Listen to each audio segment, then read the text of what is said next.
अजब कहानी चल रही है। आप जितना सोचते होंगे उससे ज्यादा हो रही है। आपने कभी नहीं सोचा होगा कि इस तरह से बॉलीवुड को धमकाया जाएगा, डराया जाएगा और बॉलीवुड इस तरह से बुलेट प्रूफ के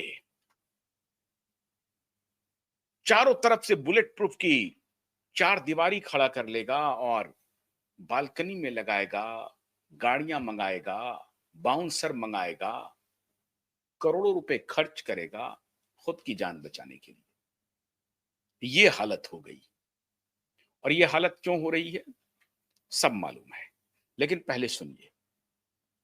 4 महीने, जुलाई, अगस्त, सितंबर, अक्टूबर, 4 महीने में 3 बार एक ही शख्स के ठिकाने पर अगर गोलीबारी हो रही है तो क्या कारण हो सकता है? और सबसे इंपॉर्टेंट बात है मित्रों, वहां ना तो आरएसएस है, ना वहां बीजेपी है, ना देवेंद्र फडणवीस है, ना नरेंद्र मोदी है, ना अमित शाह जी, कोई नहीं है। 3-3 दफा फायरिंग हो रही है। एक ही शख्स के ठिकाने पर हो रही है, दूसरी जगह भी हो रही है, लेकिन एक शख्स के ठिकाने पर 3 दफा फायरिंग हुई। अभी तक कोई गिरफ्तार नहीं हुआ। क्या कारण हो सकता है? क्यों गिरफ्तारी नहीं हो रही है? कौन है जो गिरफ्तार नहीं कर रहा है?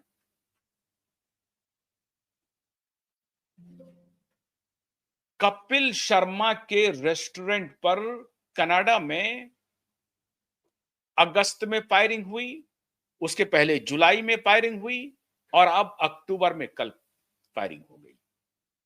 और हर बार ये सुबह के समय में 3 से 4 बजे रात में भी हुई, लेकिन 3 से 4 बजे के बीच में 2 बार ये फायरिंग हुई है।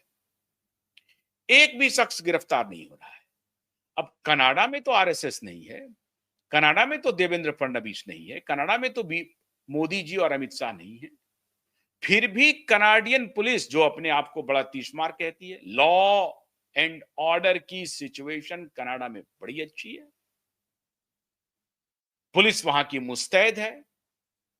तो उस मुस्तैद पुलिस की कारस्तानी देखिए कि कपिल शर्मा एक मशहूर हास्य अभिनेता हैं भारत के। हास्य अभिनेता तो कहना ठीक नहीं है, भलगर अभिनेता। वो माननीय कपिल शर्मा के ठिकाने पर 3 दफा फायरिंग हो जाए और कनाडा पुलिस किसी एक को गिरफ्तार न कर सके, ये क्या इशारा कर रहा है? ये इशारा कर रहा है कि कनाडियन पुलिस के साथ जो कोई भी हमला कर रहा है उसकी अच्छी बनती है।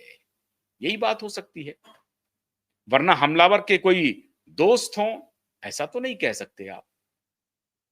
तो फिर पुलिस क्यों नहीं गिरफ्तार कर रही है? और इस पर तो आप नहीं दोष लगा सकते हैं ना कि भाई मुंबई में हमला हो रहा है, सरकार कुछ नहीं कर रही है। तो सरकार इसको बढ़ावा दे रही है। आंदोलन भी खड़ा हो सकता था। कोई आंदोलन नहीं हो रहा है वहां पे, कोई आंदोलन नहीं हो रहा है।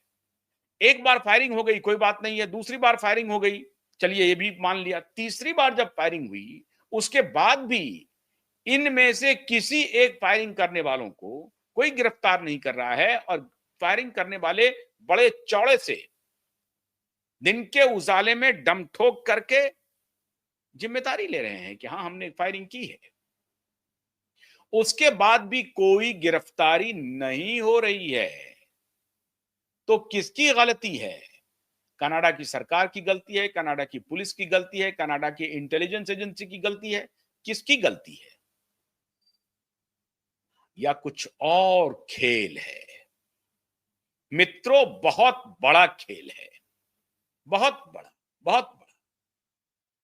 हमारे यहां नेता विदेश जाते हैं अपनी ब्रांडिंग के लिए। बड़े बड़े नेता विदेश जाते हैं और वहां से उस देश को संबोधित करते हैं और उसके सहारे देश की रणनीति को साधते हैं। और इसमें हमारे मोदी जी बड़े माहिर हैं। मोदी जी अक्सर जब बाहर जाते हैं, वहां जो उनका भाषण होता है उसका प्रभाव भारत में बड़ी तेजी से पड़ता है। एक अकेले दूसरे नेता हैं जो जब भी विदेश जाते हैं और वहां कुछ बोलते हैं तो देश में अनायास ही एक तूफान मचता है, विवाद मचता है और फिर उनकी डी ब्रांडिंग हो जाती है। वो है माननीय श्री राहुल गांधी जी। अब इनको कौन समझाए, माननीय श्री राहुल गांधी जी को कौन समझाए कि वो बार बार विदेश जाकर के डिस्प्यूटेड बयान दे देते हैं तो उनकी डी ब्रांडिंग होती है, लेकिन मोदी जी जब बाहर जाते हैं, वहां कुछ भाषण देते हैं तो उसकी ब्रांड वैल्यू और बढ़ती है और यहाँ देश में माहौल बनता है कि हमारे देश का मान ऊंचा कर रहे हैं, हमारे देश का सम्मान ऊंचा कर रहे हैं, मतलब देश पर उनका सीधा प्रभाव पड़ता है। उसी प्रकार से अब ये तुलना मैंने इसलिए किया कि थोड़ी आप सहज तरीके से बातों को समझ सकें कि ये मैं क्यों कह रहा हूं। इसी प्रकार से संदेश दिया जा रहा है कि जब तुम्हारे बॉलीवुड के उस शख्स की जिसकी की सलमान खान से बड़ी दोस्ती है, उसके व्यावसायिक ठिकाने पर हम हमला कर सकते हैं, तो खबरदार रहो, हम कहीं भी हमला कर सकते हैं। और ऑलरेडी भाईजान के ठिकाने पर वो हमला कर चुके हैं। उनमें से एक मौत हो चुकी है हमलावर की, पुलिस कस्टडी में मौत हुई है, सब आपको मालूम है। लेकिन बार बार कपिल शर्मा के रेस्टोरेंट पर हमला करने का मतलब क्या है? हर बार बहाना बदल जाता है। पहली बार जो बहाना था वो दूसरी बार नहीं है और दूसरी बार जो बहाना था वो तीसरी बार नहीं है और तीसरी बार जो बहाना है अब पता नहीं उसका क्या है। तीसरी बार बहाना बना है कि कोई अगर धर्म के खिलाफ अनाप शनाप मजाक उड़ाएगा तो वो हमसे नहीं बच पाएगा। अब ये गोल्डी बरार और गोल्डी ढिल्लो, गोल्डी ढिल्लो, अब ये सब साहब कह रहे हैं कि हम धर्म का अपमान बर्दाश्त नहीं करेंगे। कहा जा रहा है कि निहंग के बारे में, निहंग क्या है आप सबको मालूम है। पंजाब में सरदार में जो निहंग होते हैं उसका तात्पर्य किससे ये बताने की जरूरत नहीं है। तो निहंग का अपमान किया हास्य करके माननीय कपिल शर्मा जी ने, ये करते रहते हैं इस तरह से। ये किसी मौलवी का अपमान करने की हिम्मत नहीं है इनमें। ये कपिल शर्मा किसी मौलवी का अपमान नहीं करेंगे लेकिन किसी पंडित का अपमान कर देंगे, किसी पुजारी का अपमान कर देंगे धड़ल्ले से। मौलवी का नहीं करेंगे क्योंकि भाईजान से बड़ा याराना है इनका, बड़ा याराना है भाईजान से। तो अपमान करेंगे तो